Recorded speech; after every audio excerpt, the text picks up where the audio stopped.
I met Marla Jennings on a chilly night at the end of October in a 24-hour cafe on the outskirts of Moab, Utah. The place was completely empty. Outside the window, a wind carried a thick cloud of sand and dust from the desert northward. I usually seek out those who work the night shift, the living witnesses of the darkness, to hear the stories that daylight cannot comprehend. Marla was no faint-hearted person, 32 years old, with a tanned face, her hair tied back in a ponytail, and piercing brown eyes that suggested she had seen many lonely nights. She sat across from me, cradling a cup of coffee, stirring it slowly, as if trying to summon up the memory she was about to share.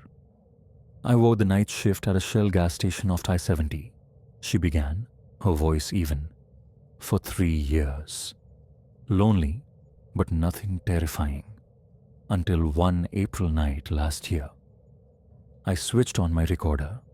The space was as silent as a sheet of paper, only the steady ticking of a wall clock behind her. The gas station where Marla worked was located more than 40 miles from the nearest town, along a long, pitch-black straight road with not a single streetlight in sight. At night, it was as if the place had fallen into a forgotten void. Occasionally a truck would stop to refuel, or a long-haul driver would ask for some cold coffee. But most of the time, Marla sat alone in the glass-walled booth, listening to the wind howl through the gaps in the window.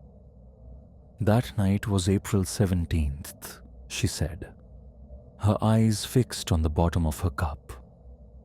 I remember clearly because it was the first night of the month when I was on a solo shift with no one to relieve me. At around 2:45 a.m., while Marla was checking the security camera, a movement on the screen caught her attention.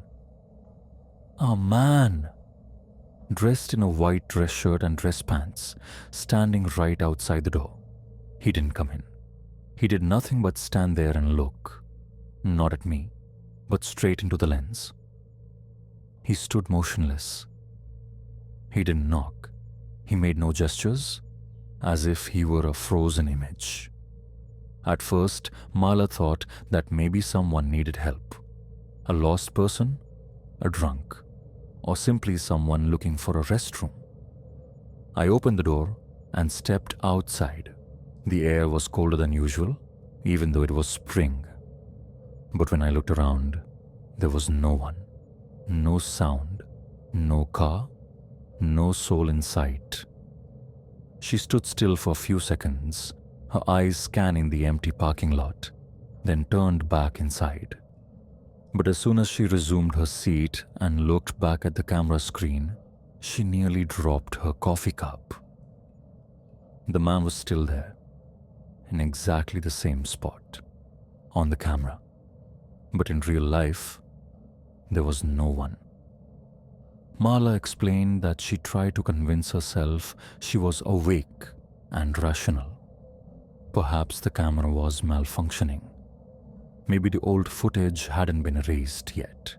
She checked again, rewinding to review the entire footage from the beginning of her shift until that moment.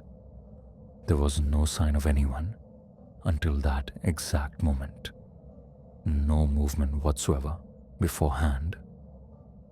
Then the air grew even colder. It was as if someone had opened a freezer right behind me. The glass door fogged up with my breath, even though the temperature inside the room was usually quite stable. And then she heard a whisper, right beside her ear. "You shouldn't have opened the door." Marla froze. She spun around, but no one was there. Yet an instinct drove her to the control panel to quickly rewind those few seconds of video. And what she saw still haunts her. In the footage, as she stepped out the door, a dark figure brushed past her back. No face, no clear shape. But the movement was unmistakably like that of someone walking inside.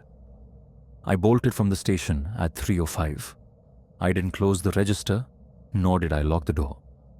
I drove home in a state of panic and lost sleep for 5 days. When she returned for her next shift, the manager just smiled and said, "Raymond Clove used to work here. He went missing in 1992. The last time anyone saw him was on the camera, standing by the door at 2:45 a.m. No one knows where he went." Marla didn't need to hear anymore. She quit after 3 more nights and never went back. When I left the cafe and returned to my motel, I reviewed the audio recording as usual. But the audio file was marred by strange interference, howling static, electrical noise, and garbled speech. The entire conversation had turned into incomprehensible noise, except for one segment, as if someone had deliberately left behind the message. "I told you, don't open the door." I listened again. It was still there. No matter what I did, I couldn't fix the file. That night, in my motel room, I noticed something moving across the screen of the phone's camera that I was charging beside the bed. A vague, indistinct shadow standing outside my room at 2:45 a.m.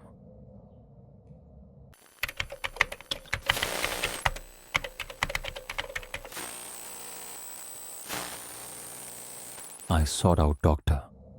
Calvin Reed after reading an old article on a medical forum where some resident doctors recounted strange night shifts at the East Providence morgue. Word had it that Calvin had once worked there for a year and a half until he suddenly quit, erased all his social media accounts, and retreated to live anonymously in a small town near the Massachusetts border. It took me 3 weeks before I managed to get in touch with him. Unlike the stereotypical madman, Calvin was very composed. His gaunt face, long scruffy beard, and piercing eyes belied the experiences he'd endured. We met at an old bar by the road, where he ordered a glass of water and requested that I not take any pictures. "I'll tell you, and whether you believe it or not is up to you," he said, resting his hands on the table. "But remember, once you know, you might never sleep peacefully again." The Providence Memorial Hospital morgue, where Calvin had worked, was located 2 floors below, deep underground. The space was cramped with bare concrete walls, harsh fluorescent lights, and the lingering smell of chemicals that clung to the skin after weeks of work. As a forensic pathology resident, Calvin was responsible for managing bodies, performing autopsies, handling paperwork, and even working the night shift, all by himself. "Do you know how quiet a morgue is at night?" he asked me with a wry smile. "It's not the kind of peace that's comforting. It's that eerie quiet that makes your heart pound like a drum. You hear everything: the dripping of water, the hum of electricity, the rustle of paper gowns. And on some nights, I swear I even hear someone breathing." At first, Calvin blamed the pressure of work, lack of sleep, and stress. But then the strange dreams began. The first time I woke up, it was 3 a.m. I found myself standing in the cold room next to 3 open drawers of corpses. I don't remember why I went there, or since when I'd opened those drawers. Calvin thought he was just exhausted. But it happened again, twice, thrice, and on the 4th occasion, he woke up to find his hand clutching a toe tag, the same one worn by a deceased person. The tag bore a name: Thomas Albridge, died in 1968. The problem was, that name did not appear in any records, no medical history, no hospital admission, no death certificate. When I asked the boss, he just said, It must be some old record that hasn't been digitized yet. But I had worked there long enough to know that every body must have its paperwork. Where did that tag come from? After an especially exhausting night, Calvin decided to record his entire shift. He set up a small video camera in the corner of the workroom aimed at his desk. Everything appeared normal until he reviewed the footage. In the video, he was seen slumping his head onto the desk. At about 2:51 a.m., the camera started to distort, and for 17 seconds, a figure in an old hospital gown walked past the lens, moving awkwardly, with its head tilted and eyes fixed straight at the camera. He rewound the tape. The shadow was still there. After that night, I no longer dared to sleep in the morgue. I immediately moved my resting place to the ground floor, into the administrative office. But what was stranger was that even though he no longer slept in the basement, the dreams persisted, and upon awakening, his hand would again be clutching the toe tag, always bearing the name Thomas Albridge. The writing on the tag began to smear as though wet, but it could not be removed. It was etched deep into my mind. The last night he worked there became the fateful one. At about 3:10 a.m., the entire basement's electrical system began flickering. The security system indicated that someone had passed through the basement security door, even though no one was allowed in. Calvin went down to check. The room was shrouded in darkness. When the lights turned on, all of the body drawers were open, and there was an empty bed in the room with a clear indentation as if someone had just lain there. On his desk, a folded piece of paper lay, hastily scribbled, "Thank you for giving me a peaceful sleep." Calvin quit the next day. He told no one. He merely packed his things and left town quietly. But the story did not end there. Every night since then, I've dreamed of the morgue. I wander past every drawer, every body. I hear the sound of locks clicking, footsteps dragging, and eventually, I hear someone whisper, "It's your turn, doctor." He looked up at me, his eyes deep and troubled. "Do you know, last night I woke up at 2:51 a.m. My hand was holding a piece of paper, a real piece of paper. I slipped it into my jacket pocket." He reached into his pocket and pulled out a small, slightly yellowed scrap of paper. I accepted it with trembling hands. The scrawl on it, in messy black ink, read, "I am still here."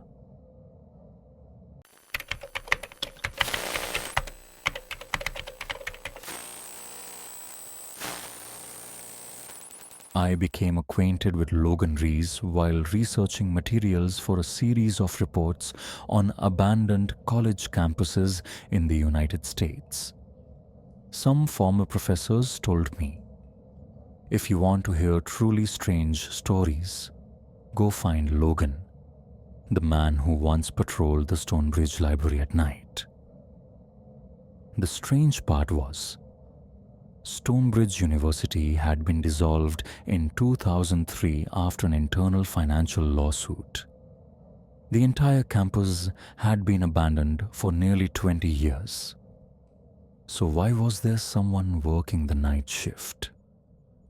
I met Logan at an old apartment on the outskirts of New Hampshire. Tall, with a thick beard and eyes that hinted at experiences too profound to put into words, he greeted me with a firm assurance. "I'm not insane," he said as he sat down, "and I still have that tape if you're brave enough to watch it." I nodded. He proceeded to recount everything slowly and clearly, as if every detail was still etched into his memory.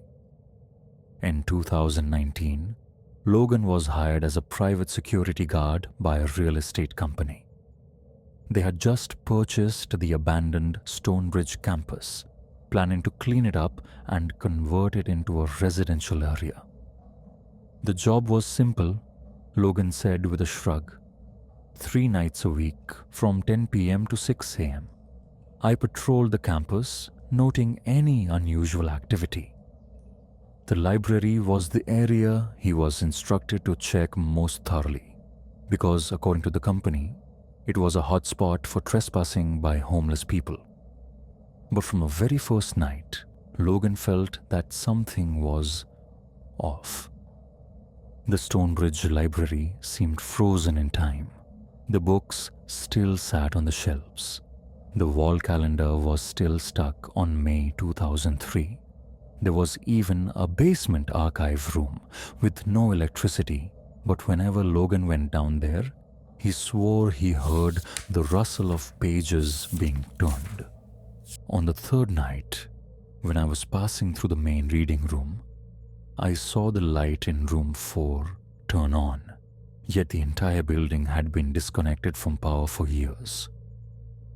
Logan walked closer. The door to the reading room was slightly ajar. He pushed it gently and saw a young woman sitting with her back turned, her long hair falling over her shoulders, dressed in an old student uniform, intently reading a book. He thought maybe she's an actress or a student sneaking in to film a video. But when he called out, "Hey miss," the woman did not turn around. When he took another step, the overhead light abruptly went out. In that split second of darkness, the woman vanished. After his shift, he reviewed the camera footage. Strangely, room 4 did not appear on the camera map. All the rooms were labeled room 1, 2, 3, then 5, 6. There was no room 4. He phoned the manager. "There's no room 4, Logan. Are you sure you're not dreaming?" He thought he might have made a mistake, but the next day, he printed an old paper floor plan from the storage room, and there it was. Reading room 4. Silent room. But the note beside it sent chills down his spine. Permanently locked after the 1998 incident, under no circumstance to be reopened. He went back the next night, and room 4 was still there. The door was open, the light was on. This time, Logan brought along a mini body-worn camera to capture everything. When he entered, the camera recorded him looking around, touching the desk, the books, and a whisper sounded. "You're late, Logan." He spun around. No one was there, only a strange breeze brushing his neck. He bolted out, drenched in sweat. But what followed in the video is what made him quit. In the footage, as Logan stepped into the room, in the lower corner of the frame behind him, a young woman was seated there from the moment he entered. She did not look back or react. She simply bent over and turned the pages of a book. But her face was completely blurred, as if erased. When Logan turned to look, she lifted her head to stare at the camera, her eyes as dark as ink. And at the very end of the video, just before it cut out, there was a frame that flashed very quickly. A glitch-like frame. In that frame was a picture of Logan himself, sitting at the desk in reading room 4. His face blurred just like that woman's. He sent the tape to the company. No one responded. A week later, the entire library was demolished. Earlier than scheduled, Logan quit. He moved away. No one from the company ever contacted him again. "And this is what keeps me awake every night," he murmured. "I once deleted that tape from my hard drive 3 times, but every morning it reappears. In a folder labeled Room 4, before I left, Logan pressed a USB drive into my hand. Watch it for yourself, but remember, do not pause at the 2:45-minute mark, because at that moment, it will look back at you.